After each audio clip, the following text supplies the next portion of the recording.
La noche estaba fría y húmeda, pero en la salita de la villa Leiborman las personas estaban echadas y el fuego ardía alegremente en la chimenea. Padre e hijo jugaban al ajedrez, y el primero, que tenía ideas propias radicalísimas acerca de este juego, exponía a su rey a peligros tan terribles e innecesarios que su esposa, sentada al amor de la lumbre, dejaba de cuando en cuando su calceta para comentarlos. ¿Oyes el viento?, dijo Mr. White, que acababa de advertir un error fatal cuando ya era demasiado tarde y quería impedir que su hijo lo viese. Ya oigo, contestó éste sin apartar la vista del tablero, al mismo tiempo que movía sus peones. Jaque. No creo que venga esta noche, repuso el padre. Mate, replicó el hijo. Esto es lo malo que tiene vivir tan lejos, murmuró Mr. White con repentina e inesperada violencia. De todos los sitios feos y extraviados, este es el peor. La senda es un pantano y el camino un lodazal. No sé en qué está pensando la gente. Se creen que porque no hay más que 2 casas alquiladas en este camino, las cosas deben dejarse tal y como están. No te enfades, dijo su esposa con dulzura. Quizás ganes en este juego que viene. Mr. White la miró al mismo tiempo que la madre y el hijo cambiaban una mirada de inteligencia. Las palabras murieron en sus labios e hizo una mueca. Ahí está, dijo Herbert White al oír que la puerta de entrada se cerraba. El anciano se levantó con hospitalario apresuramiento, abrió la puerta, salió al pasillo y habló con el recién llegado, lamentándose de la inclemencia del tiempo. El recién llegado se lamentó también de aquella circunstancia y entró en la salita, precedido por Mr. White. Era un hombre de elevada estatura, ojos grandes y cara rubicunda. El sargento mayor Morris, dijo Mr. White presentándole. El sargento estrechó las manos de la madre y del hijo y, ocupando el sitio que le ofrecían junto a la chimenea, esperó con semblante satisfecho a que su huésped trajese whisky y colocase en el fuego una pequeña cacerola. Al tercer vaso de punch, sus ojos se animaron y empezó a hablar, contemplado por la familia, que observaba con gran interés a aquel visitante de lejanas tierras, que contaba escenas terroríficas de guerras y epidemias de pueblos raros. Hace 21 años, dijo Mr. White dirigiéndose a los suyos. Cuando se marchó era un chiquillo. Miradle ahora. No parece haber sufrido mucho, dijo cortésmente Mrs. White. De buena gana iría yo a la India, repuso el viejo. Nada más que por ver qué es aquello. Más vale que se quede usted aquí, dijo el sargento moviendo la cabeza. Dejó el vaso vacío en el platillo y suspiró. Me gustaría ver aquellos templos con sus faquires y juglares, prosiguió el viejo. ¿Qué empezó usted a contarme el otro día de una pata de mono? Nada, replicó apresuradamente el soldado. Nada que merezca la pena. ¿La pata de un mono?, preguntó curiosamente Mrs. White. Sí, es una de esas cosas que aquí se llaman mágicas, comentó distraídamente el sargento. Sus 3 oyentes se inclinaron hacia él. El visitante, distraído, se llevó a la boca el vaso vacío y al verlo púsolo en la bandeja. Su huésped volvió a llenarlo. A primera vista, dijo el sargento echando mano a un bolsillo, no parece más que una pata ordinaria, seca, como una momia. Sacó una cosa del bolsillo y la enseñó. Mrs. White se echó hacia atrás con disgusto, pero su hijo cogió el objeto y lo examinó con interés. ¿Y qué tiene esto de particular?, preguntó Mr. White cuando, después de haberlo tenido en sus manos, lo colocó sobre la mesa. Está hechizado por un faquir. contestó el sargento. Por un hombre muy santo. Al hacerlo quiso demostrar que el destino es lo que rige la vida de los hombres, y que los que alteran esta ley padecen las consecuencias de su osadía. Lo hechizó de tal modo que 3 hombres pudiesen obtener por su intercesión el logro de 3 deseos. El sargento hablaba con tal seriedad y sus ademanes eran tales que sus oyentes comprendieron que holgaba la risa. Entonces, ¿por qué no ha logrado usted la realización de 3 deseos? Dijo con oportunidad Herbert White. El soldado le miró como suelen mirar los hombres maduros a los muchachos presuntuosos. La he logrado, contestó reposadamente. Se había puesto pálido. ¿Sus deseos se realizaron?, preguntó Mrs. White. Sí, señora, contestó el sargento, y llevándose el vaso a la boca, involuntariamente sus dientes tropezaron con el cristal. ¿Ha logrado sus deseos alguien más que usted?, volvió a preguntar la anciana. Otro los logró, sí. No sé lo que serían los 2 primeros deseos, pero el tercero tuvo como consecuencia la muerte. Así fue como llegó a mis manos la pata. Su entonación era tan grave que los oyentes se estremecieron.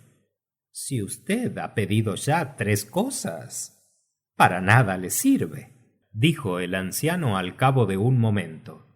¿Para qué la conserva? El soldado se encogió de hombros. Por capricho, sin duda, replicó. Tuve idea de desprenderme de él, pero no crea usted que llegaré a hacerlo. Bastante daño ha hecho ya.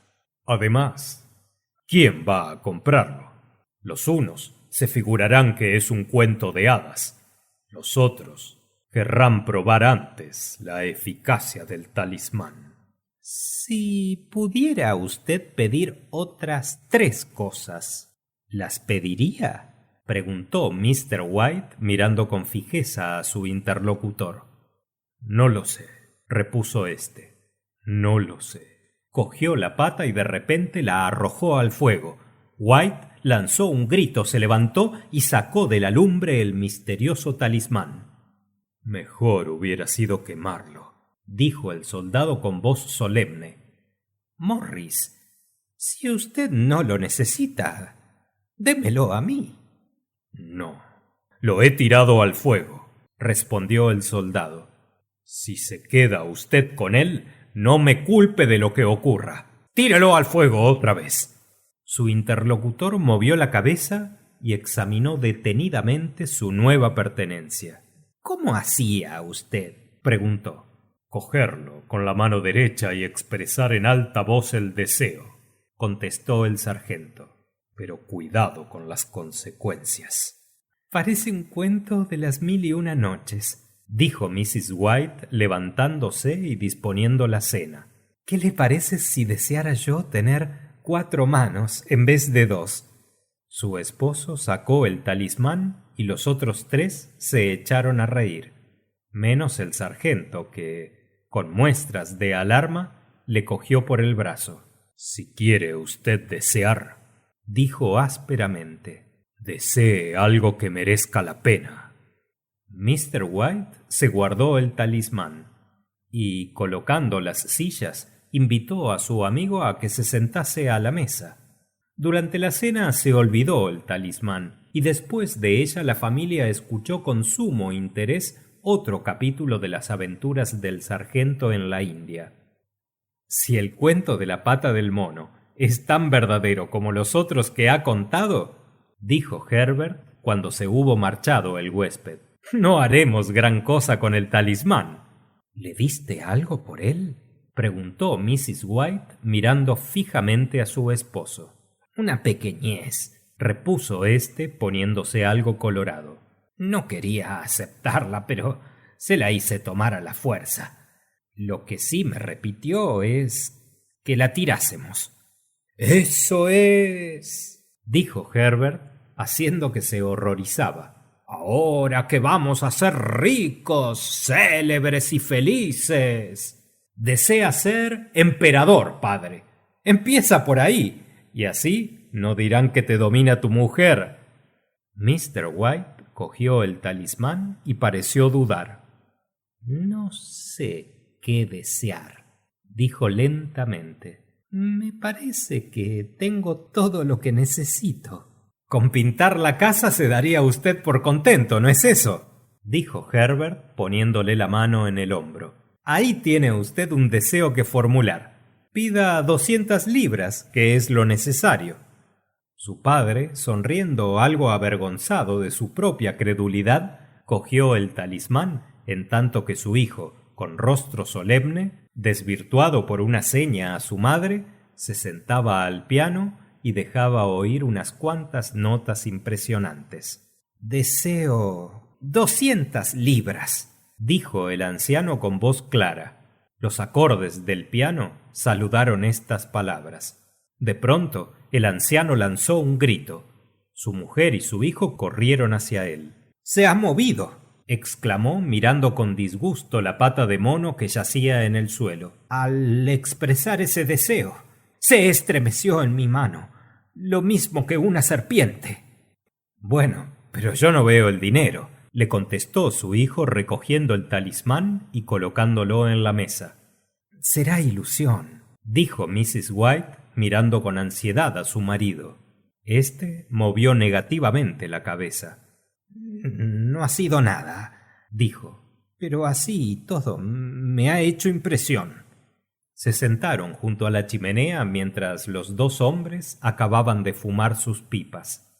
Fuera silbaba el viento con más fuerza que antes, y el anciano se estremecía cada vez que resonaba la puerta de la escalera. Un silencio desacostumbrado y de mal agüero reinó en la salita hasta que los viejos se retiraron a su alcoba. Espero que encontrarán ustedes el dinero debajo de la almohada, dijo Herbert al despedirse, y que verán en lo alto del armario ropero algún fantasma que estará observando cómo se guardan sus mal ganados tesoros. Herbert se quedó solo en la oscuridad, contemplando los leños que se consumían en el hogar y viendo extrañas figuras en ellos. La última era tan horrible, tan simiesca, que la miró con pavor. Era tan real que echó mano a un vaso de agua para arrojársela, pero en vez del vaso tocó la pata del mono, y entonces, con un ligero estremecimiento, retiró el brazo y se marchó a su habitación. A la mañana siguiente, la claridad del sol invernal que bañaba la mesa del comedor le hizo reírse de sus temores. La habitación tenía un aspecto de prosaico bienestar de que carecía la noche antes, y la pata de mono, sucia y arrugada, yacía en un rincón del aparador con un descuido que acreditaba una fe muy escasa en sus virtudes. Creo que todos los soldados viejos son iguales, dijo Mrs. White. Cuidado que prestar oídos a semejante simpleza. ¿Cómo es posible que hoy día puedan concederle a uno aquello que desea? Y aun siendo así, ¿cómo iban a darte 200 libras? Podían caerle del cielo, dijo Herbert. Morris dice que esas cosas suceden con tal naturalidad que pueden atribuirse muy bien a una coincidencia, dijo el viejo. Bueno, no os echéis encima del dinero hasta que yo vuelva, repuso Herbert levantándose de la mesa. Me temo que esos cuartos te conviertan en avaro y que tengamos que renegar de ti.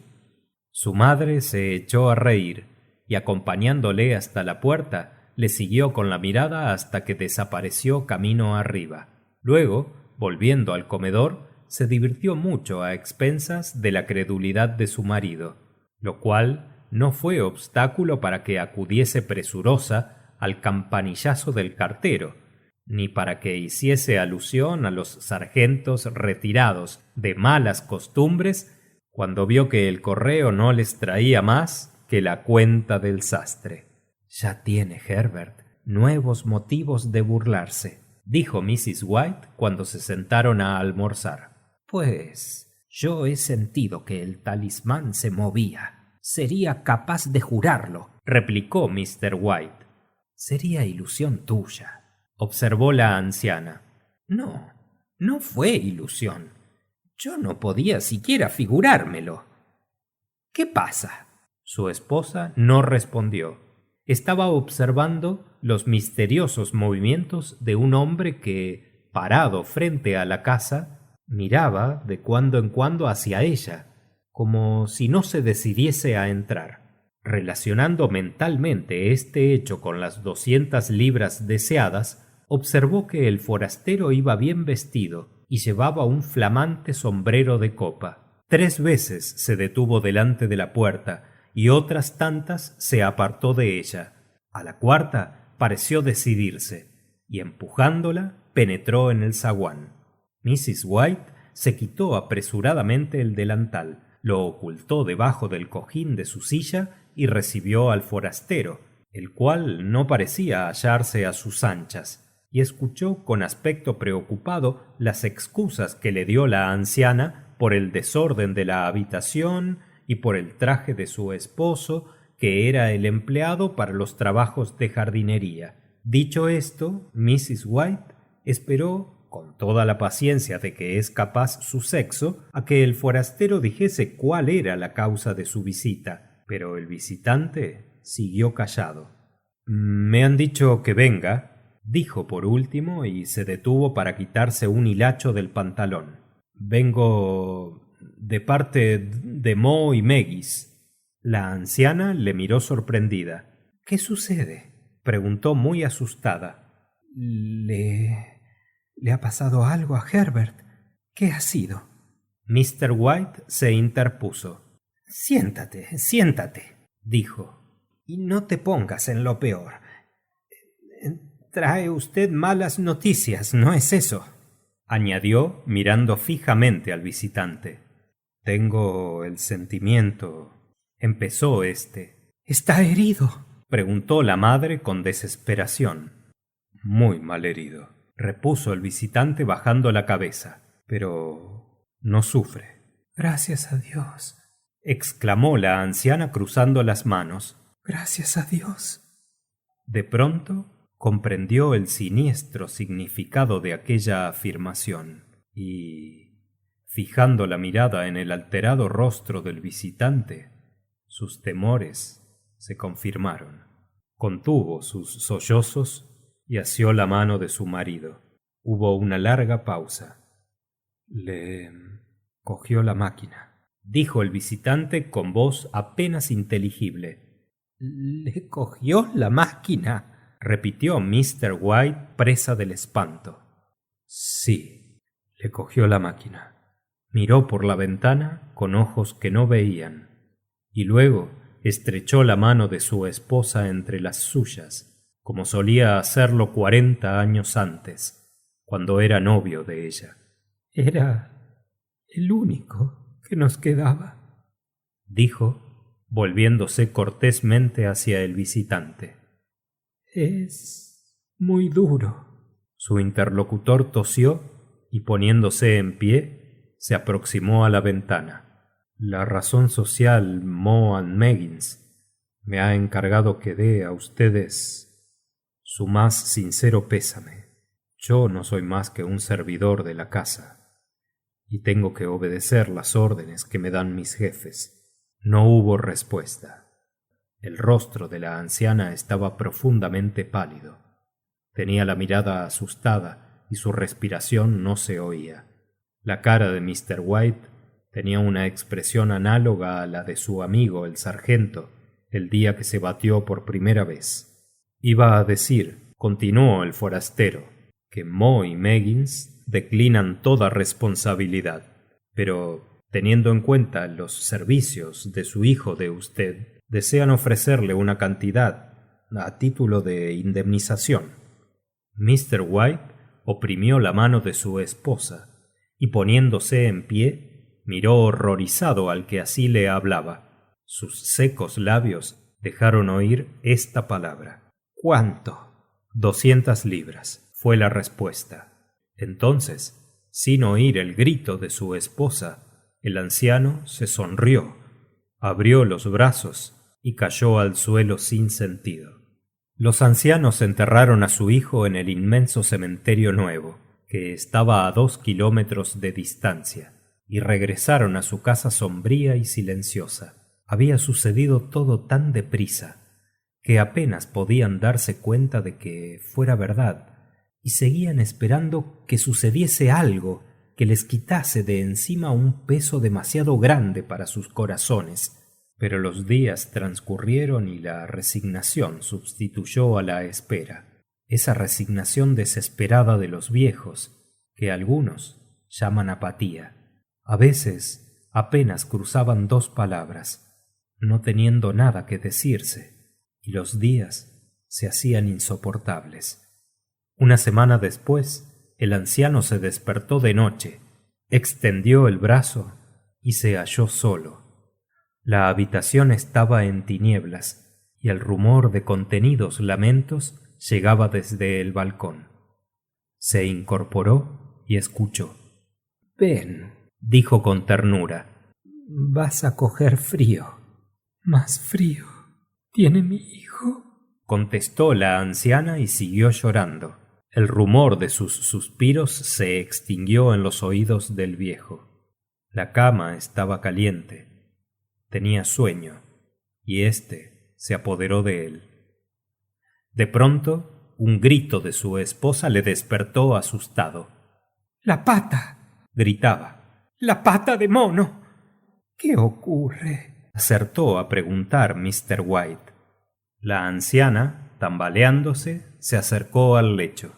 La necesito, dijo con voz reposada. Espero que no la habrás tirado.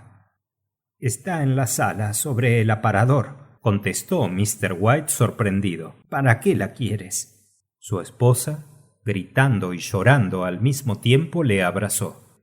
Ahora he caído en ello, dijo con voz histérica. Parece mentira que no me hayas acordado antes, que no te hayas acordado antes. ¿De qué iba a acordarme? De los otros 2 deseos, repuso Mrs. White. No se ha realizado más que uno. Y no es bastante, exclamó el anciano con fiereza. No es bastante. Tenemos que expresar uno más. Levántate y desea que nuestro hijo vuelva a la vida. El viejo apartó rápidamente las sábanas. Dios mío, estás loca, exclamó con espanto. Anda, busca el talismán y desea lo que te digo. ¡Mi hijo! ¡Mi hijo! Mr. White encendió la luz. Acuéstate. No sabes lo que estás diciendo. El primer deseo se cumplió, dijo la anciana. ¿Por qué no ha de cumplirse el segundo? Fue mera coincidencia. ¡Anda y desea!, gritó Mrs. White con extraordinaria agitación. El anciano se volvió hacia ella, la miró y su voz se hizo apenas audible. Hace 10 días que ha muerto, y además, sin esto jamás te lo hubiera dicho. Además, no pude conocerle más que por la ropa que llevaba. Si entonces estaba demasiado horrible para que tú le vieras, ¿cómo estará ahora? ¡Devuélvemelo!, gritó la anciana dirigiéndose a la puerta. ¿Acaso crees que tengo miedo del hijo que crié a mis pechos? Mr. White bajó a obscuras la escalera, entró en la sala y se acercó a la chimenea. El talismán estaba en su sitio. El pavoroso temor de que el deseo aún no expresado pudiera ponerle delante a su hijo mutilado horriblemente antes de abandonar la sala hizo presa en él. Tardó bastante en dar con la puerta. Por su frente corrían gotas de sudor frío. Tanteando la pared, salió al pasillo con el talismán en la mano. Al entrar en la alcoba, hasta el rostro de su esposa le pareció distinto. Estaba blanco y tenía una expresión desconocida que daba miedo. —¡Desea! —gritó con voz fuerte. —Es una locura —murmuró. —¡Desea! —repitió su esposa. Mr. White levantó la mano. —Deseo que mi hijo torne a la vida. El talismán cayó al suelo. El anciano, temblando de pies a cabeza, se desplomó en un sillón, mientras su esposa, brillantes los ojos, se acercaba al balcón y levantaba la persiana. Estuvo sentado hasta que el frío entumeció sus miembros. De cuando en cuando miraba a su mujer, que no apartaba la vista del camino. El cabo de vela, que había ardido hasta el fin, lanzó sombras palpitantes sobre el techo y las paredes, hasta que se extinguió con una gran llamarada. El anciano, viendo con indecible satisfacción que el talismán había fracasado, volvió al lecho, y de allí a poco la anciana se extendió silenciosamente a su lado. No hablaban. Ambos escuchaban el tic-tac del reloj. Crujió la escalera y un ratón corrió por el suelo. La obscuridad era deprimente, y el viejo, después de hacer acopio de valor, cogió las cerillas y bajó en busca de velas.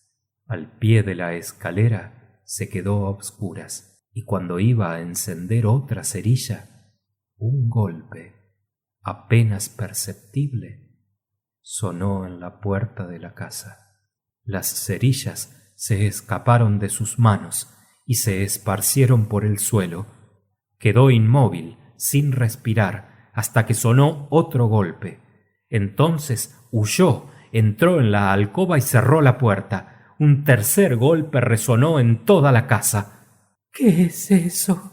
—exclamó la anciana incorporándose. —Un ratón —balbuceó Mr. White. —un ratón que anda por la escalera. Mrs. White se sentó en la cama y escuchó. Otro golpe más fuerte que el anterior resonó en la casa. —¡Es Herbert! —gritó ella. —¡Es Herbert! Echó a correr, pero su marido la detuvo por un brazo. —¿Qué vas a hacer? ¡Es mi hijo! ¡Es Herbert! —gritó tratando de soltarse. —No me acordaba de que estaba a 2 millas de nosotros. ¿Por qué me detienes? ¡Déjame! ¡Voy a abrirle la puerta! —Por el amor de Dios —gritó temblando el anciano—, no le dejes entrar. ¿Tienes miedo de tu hijo? ¡Déjame! —Ya voy, Herbert. ¡Ya voy! Sonaron otros golpes. La anciana, con brusco movimiento, logró desasirse y salió al pasillo, seguida de su esposo, que en vano la llamaba. Oyó este que quitaba la cadena y tiraba lentamente del cerrojo. Después se oyó una voz desgarradora que decía: —¡Ven, ven, que no puedo descorrer el cerrojo! Mr. White no la oyó. Estaba de rodillas, buscando el talismán para utilizarlo antes que se abriera la puerta. Los repetidos golpes hacían temblar la casa. Mr. White oyó que su esposa acercaba una silla a la puerta para alcanzar mejor el cerrojo. Oyó el chirrido de éste y en aquel mismo instante encontró el talismán y expresó su tercero y último deseo. Los golpes cesaron repentinamente, aunque el eco repetía aún los anteriores. Oyó que retiraban la silla, que apartaban la cadena, que abrían la puerta. Una corriente de aire frío invadió la escalera. Los lamentos de su esposa le dieron valor bastante para acudir en su auxilio y traspasar el umbral. El farol de la calle, frontero a la casa, alumbraba una calle silenciosa y desierta.